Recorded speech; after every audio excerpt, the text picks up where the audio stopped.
Hello there. It's been bitterly cold in many areas over the last few days, but it's going to turn much milder this week. Having said that, we'll pay for it with some wet weather, particularly for northern and central parts. Tonight we could see a frost, particularly in the south, where temperatures dip as low as -1 degree Celsius. And then after the cloud and rain clears across Scotland and Northern Ireland, we could also see temperatures dip as low as -1. But that's the last we see of the frost. Through the rest of the week, it's going to turn milder and milder, certainly frost-free pretty much everywhere. And it'll be milder by day too.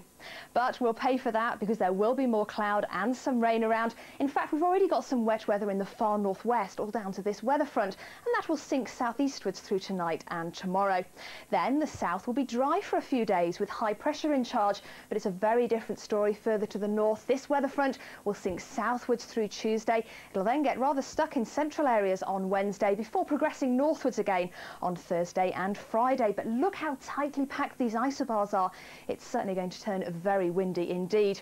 At least that wind is going to be coming from a milder direction, from the west or the southwest. Quite a breezy week in many places, but it's really towards the end of the week that we see things turning very windy. In fact, there's a possibility of severe gale force winds in some northwestern parts.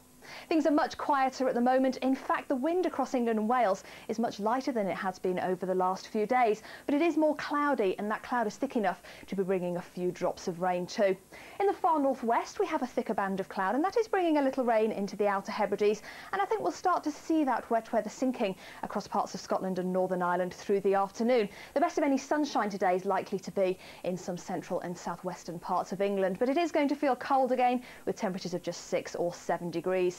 Through this evening and overnight, the cloud and rain will sink southeastwards. It could turn wintry over the high ground of southern Scotland and northern parts of Wales. And there's those temperatures again, perhaps as low as -1 either side of that rain band. So tomorrow, the cloud and rain will continue to push its way across England and Wales to clear away from the southeastern corner of the country. And then we'll see more rain pushing into the far northwest, and that heralds a wet day on Tuesday. That rain perhaps pushing into parts of northwest England by the end of the day. That will then sink south. It'll get rather stuck across central areas though, before it starts to push northwards again on Thursday and into Friday, and then things will turn very mild with a top temperature of